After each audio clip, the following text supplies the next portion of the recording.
રાજ્યમાં વિકાસની દોડમાં રિયલ એસ્ટેટ ક્ષેત્રે તેજી આવી, જેનો સીધો ફાયદો ઈંટ બનાવતા કારખાનાને પણ થયો છે।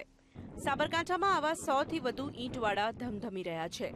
ઈંટ બનાવવાના વ્યવસાયમાં મોટેભાગે ઉત્તર પ્રદેશ, રાજસ્થાન અને મધ્યપ્રદેશના લોકો સંકળાયેલા છે। આવા 5000થી વધુ લોકો ઈંટ ઉદ્યોગ થકી રોજગારી મેળવી રહ્યા છે। मैं ये ईंट भट्टे पे काम करता हूँ। 6 महीने काम करता हूँ और 6 महीने घर पे रहता हूँ। 6 महीने में इतना कमा लेता हूँ जो 6 महीने घर पे बैठ के खाता हूँ। यहाँ पे जब तक भट्टा चलता है काम करता हूँ, बाकी का घर पे बैठ के खाता हूँ 6 महीने। यहाँ पे ये रोजगारी कम है यूपी में, इसलिए गुजरात में आए हम लोग। આ ઉદ્યોગ આમ તો 6 થી 7 મહિના સુધી ચાલતો હોય છે।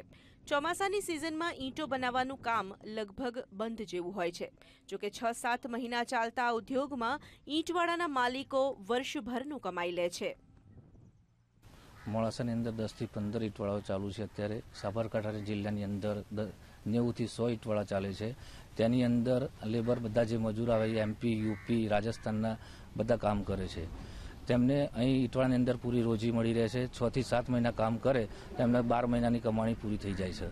એ 5-7 મહિના ઘેર બેસી રહે અને 6 મહિનાની અંદર એ કમાણી પૂરી કરી લે છે। અને ઈંટવાળાની અંદર બધા બહારના પરપ્રાંતીય માણસો અહીં કામ કરવા આવે છે। ઈંટ ઉદ્યોગથી પ્રત્યક્ષ અને પરોક્ષ રીતે હજારો લોકો નભી રહ્યા છે। આ ઉદ્યોગને વધુ વેગ મળે તે માટે ઈંટવાળાના માલિકોએ સરકારની સહાય તરફ મીટ માંડી છે। તસ્લીમ સુથાર, VTV, મોડાસા।